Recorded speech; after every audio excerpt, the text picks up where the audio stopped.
10 cents we get them. Out here in the Wild West, there was an elixir called laudanum. 10 cents would get you a little half-pint bottle of it. Laudanum consisted of 90% alcohol and 10% opium. Why the hell doesn't CVS sell that?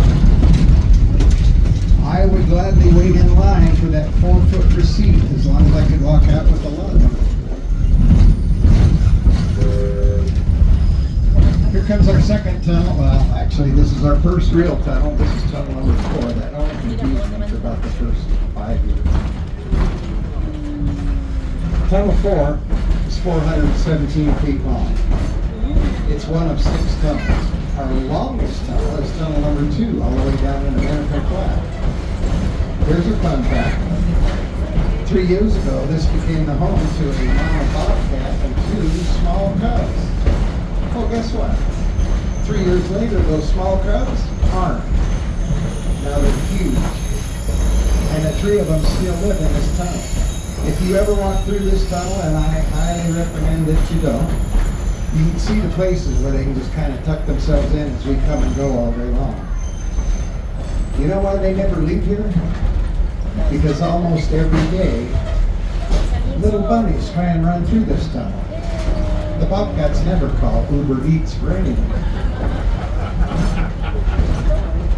All comes to them. Right here, running right alongside us, and then up over the hill, you'll see a little dirt road. That's part of the original wagon toll road to Virginia City. That's how the freight wagons and stagecoaches used to get up and down the mountain. In a minute, we're going to go around, not through, around what's left of tunnel number 3. This tunnel was a nightmare for the original VNT. We tried for 2 years to open it up. One day we made a little bit of progress, went uptown for some lunch, came back only to find about a 25-ton boulder had fallen right through the roof of a car just like this. Well, we dragged it out of there, had to completely rebuild it, but you're going to see it again over the Labor Day weekend. That's when we have our battle training days. We're going to put the entire Confederate Army into that refurbished car. And then we're going to take them down to Gold Hill so they can engage the Union Army in the Civil War. I know who wins. Right there you're going to see a big hole. That's what's left of Tunnel 3. Last summer our boss put a game camera in there and he discovered that is the home to a couple of mountain lions. Well, that's why we're on a permanent detour, or shoe fly as we call it.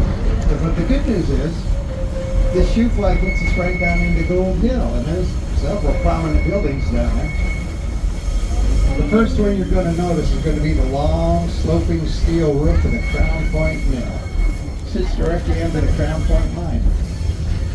When you get home, you can go on YouTube, look up the Crown Point Mill, and they'll show you the inside of it, and then they'll explain how they extracted the gold and silver from the quartz. And they did it with cyanide. OSHA was not covered up to speed. The Gold Hill Hotel and Saloon down there is one of the finest of the West. That is the oldest hotel in continuous operation in the entire state of Nevada. The last building in that block is the Bank of California. 3 months after they completed the construction of this railroad, the boys from that bank were enjoying a profit. $400,000 worth of profit. Every single month. In today's money, that would be $74 million a month in profit. That's a pretty profitable little railroad. You're going to see a bell hanging here in a tower. Now this tower is a monument to all of the very valiant firefighters that used to live and work here in Gold Hill. They called that firehouse either the Liberty Firehouse, sometimes they called it the Liberty Pump and Ladder House, sometimes they just called it Engine Company Number 1. They really didn't care what you called it as long as you called them when there was a fire. You guys want to guess what happened to that firehouse? Oh, that would have been such a great story. Actually, when they built it, it kind of had a little bit of a list to it. And then it just kept getting worse because they kept throwing more stock on top of it. Finally, one day after a heavy snowstorm, it just collapsed. All we got left is that stupid metal. These trees and bushes had to be trimmed about 3 weeks ago because they finally were so close to the cars that they were slapping people as we went by. Right up there over your shoulders are where the first major gold discoveries were made back in 1869. And that's why the whole area is called Gold Hill. The little depot right there was sold by the D&T to Story County in 1948. 48 was pretty much the swan song of the railroad. It was no longer that money printing machine that they had been for so many years. They began to sell off all the assets. That little depot has been completely remodeled on the inside. And so we use it for a lot of great events. If you guys come back for the Christmas holidays, we're going to bring you down here on what we call the Candy Cane Express. And then we're going to stop right there. But that depot has now been magically transformed into Santa's Toy Shop. And you'll see the elves outside building toys for all the kids. And then Santa Claus steps out onto that platform and he greets each one of the little kids on the train by their first name. Only the magic of the B&T could do that. You ought to watch it. Those little eyes get just like that when that happens. And then you hear a whole chorus of, hey mom, he knew my name. I know, and he also knows if you're good or bad. Okay, now I have to go back up to where I boarded you. But there were a lot of famous mines right here in Gold Hill. If you guys want to talk about all of them, somebody order about 20 pizzas, and we'll stick around here until Wednesday morning if you want. Or not.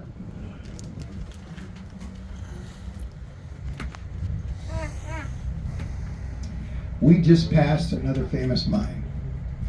Right here on the side of the hill behind us. Can you guys see that wooden ore chute? You're going to have to lean out that way. Kind of looks like the world's most uncomfortable playground slide, doesn't it? That is the Cane Tuck. Anywhere else, they would have called that the Kentucky mine. That's where John Mackey and his 3 partners actually became owners of a mine for the first time. Here's how they did it. First, they worked that horrible 8-hour shift and they got the $4. Then they worked another 8-hour shift. I can't even imagine that. This time they were paid in feet. Every mine had feet, and a foot was actually 1 share of ownership. So, by working a whole bunch of double shifts, they became the owners of the Cane Tuck. And then luckily for them, over the next couple of years, that was one of the most productive mines of the whole Comstock. When it was all said and done, in today's money, that little mine right there would have yielded up about $5 billion in gold and silver. And you know what? For years, they didn't even know what silver was. Let me tell you about that. What they did know is that there was a thick blue mud, and they hated working through it, and they kept just shoveling it out of the way. And then they noticed as it dried out, it would get almost as solid as concrete, so they literally were taking it uptown and patching potholes in the streets. And then one day, some much more experienced Mexican miners came through here, and they'd spent years working in those big Sonora mines. Well, they looked at that mud that was being thrown away, and they kind of looked at each other. I'm pretty sure that's when the giggling began.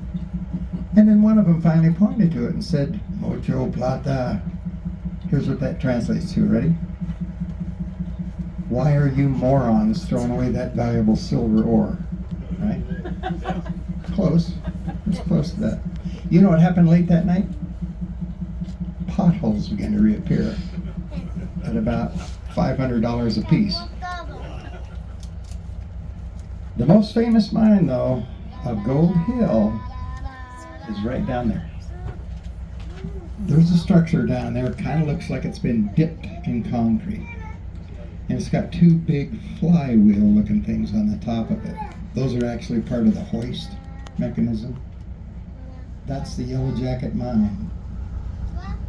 Every bit of its fame and notoriety came as a result of the worst mining tragedy to ever hit Nevada's industry.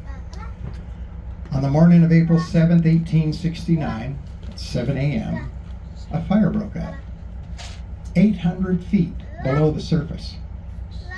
Sadly, 30... I'm not sure what that song is. 35 miners had already gone way down beyond that point. They were down at the bottom of that mine getting ready to go to work. Long story short, all 35 miners died in the fire, and the fire burned for 3 years.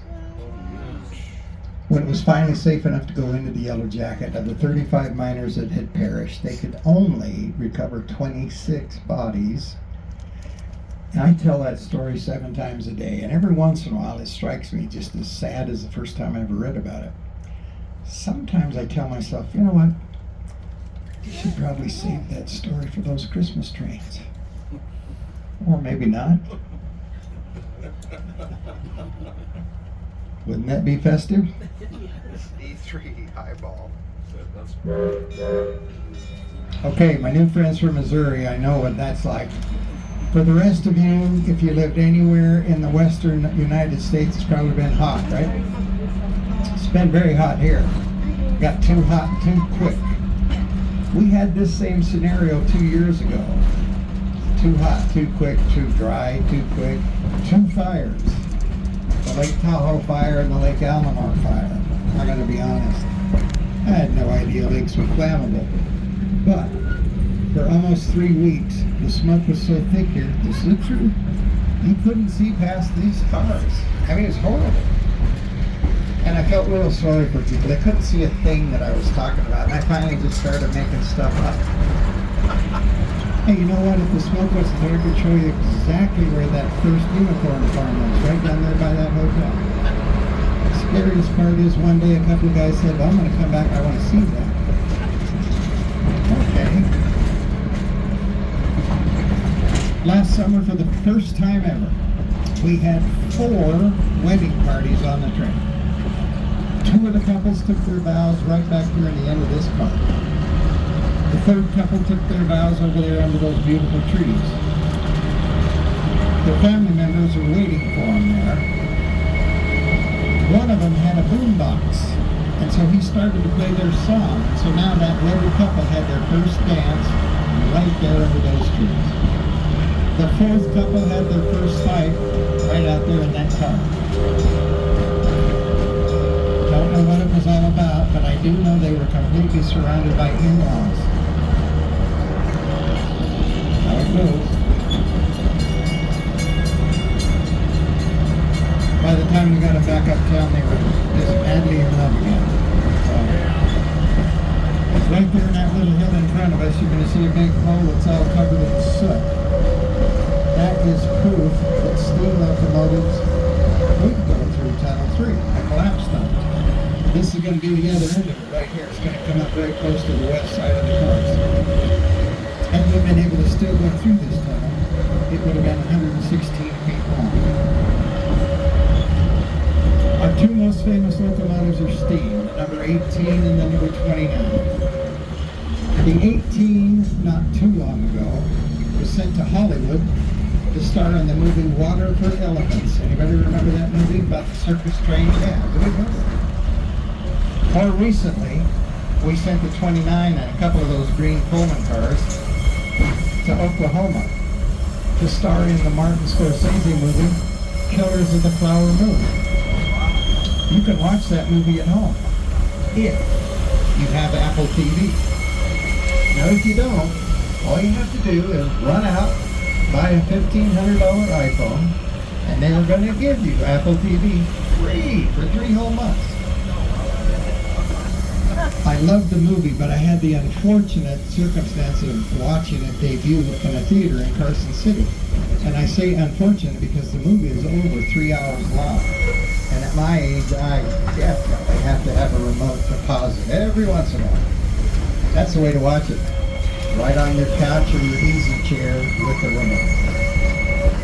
We're going to go back through Tunnel 4.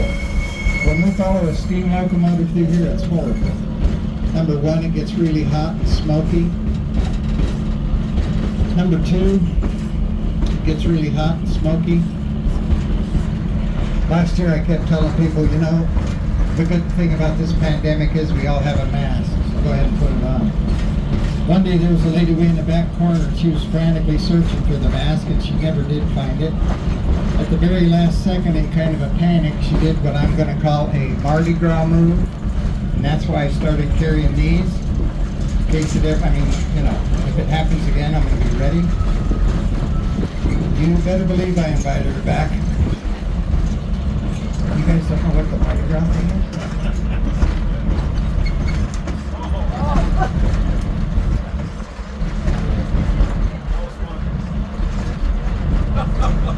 I'm going to tell you one more thing about that.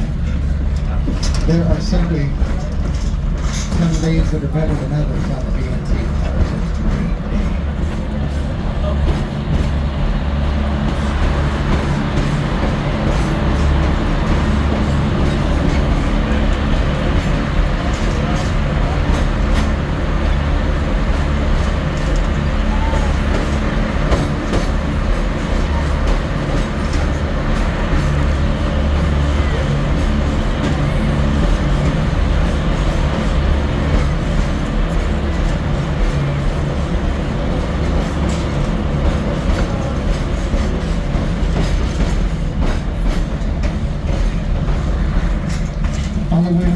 The ravine to the east, you see the big piles of gray dirt.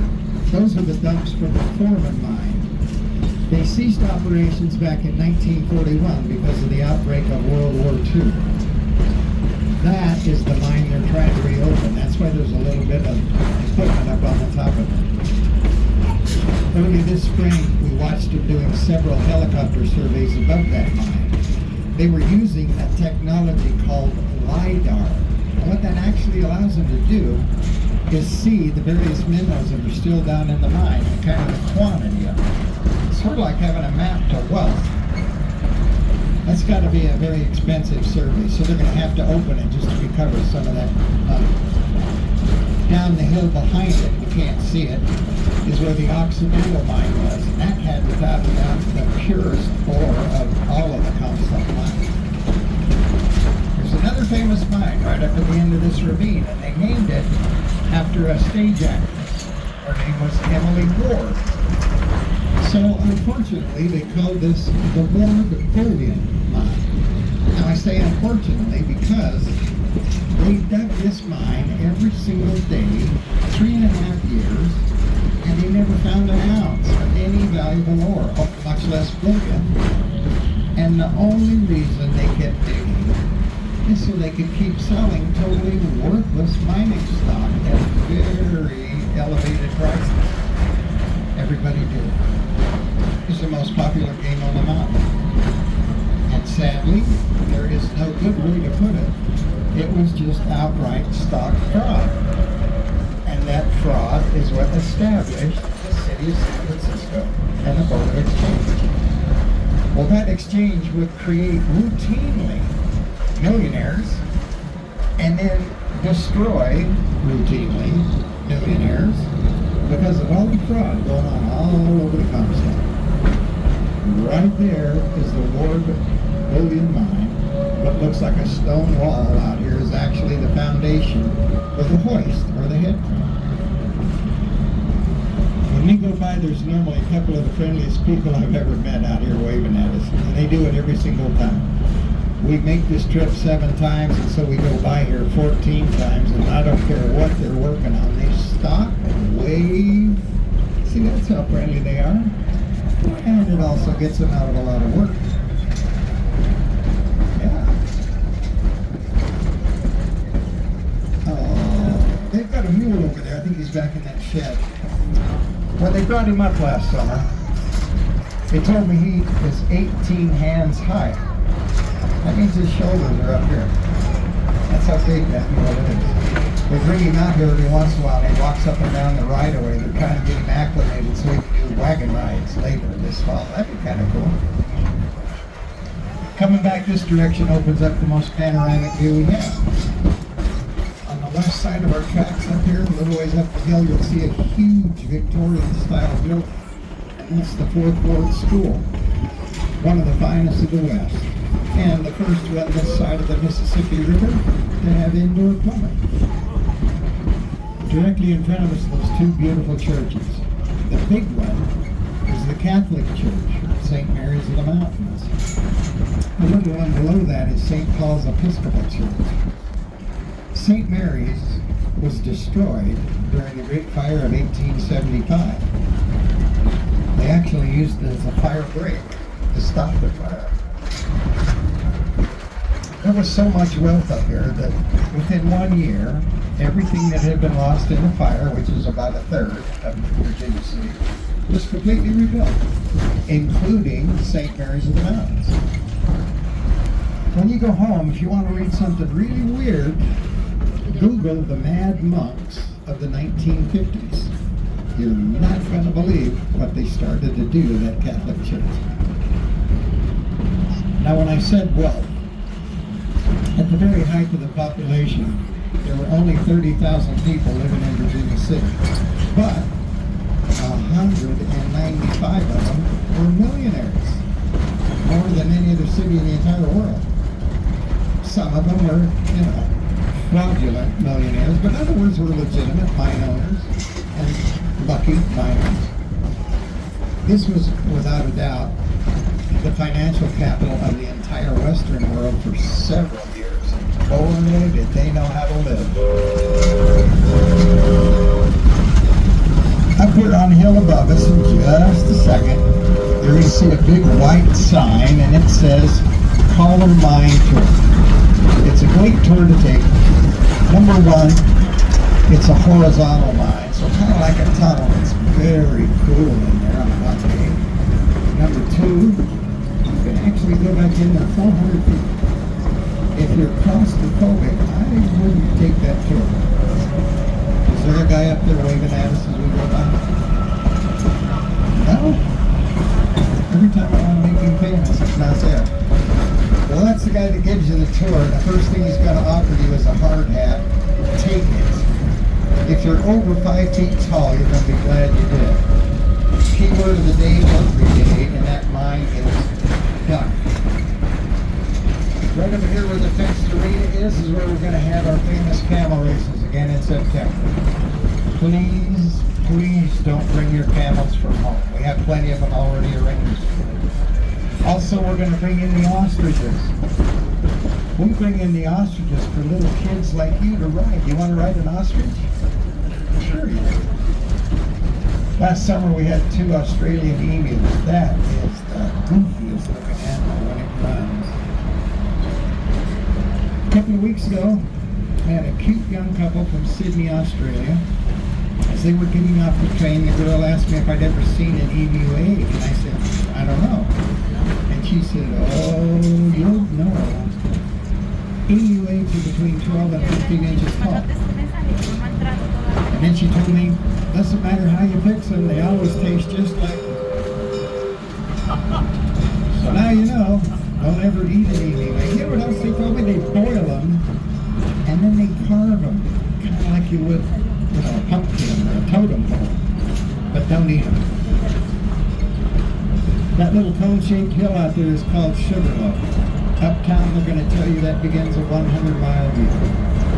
I'm still not convinced of that, but some of the most beautiful sunsets I've ever seen are right out there in that little valley. It actually looks like somebody goes out and paints that desert. All different colors. You can't believe it once you see it.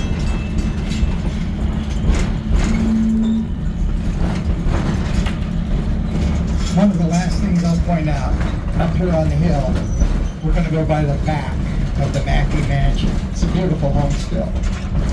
John Mackey's wife Marie had the horrible job of having to travel all over the world to buy whatever she wanted to bring back and furnish the mansion. Hey, are any of you guys interested in ghosts? 3 of them up there in the mansion. Now we want you guys to know, we never ever lose sight of the fact that without your support and your incredible generosity, we couldn't keep doing this. But because of you and people just like you, This is now our 48th consecutive year, and we're going to make you a promise. You keep supporting us like you have, and we're going to keep running these trains. So now on behalf of the entire B&T family, I'm going to again thank you for joining us, and then I'm going to ask you to do us one small favor, and that is wherever you're traveling today, do so safely, because we want you to come back and see us again. We love that. Thanks again, guys. Have a great rest of your trip and a wonderful weekend.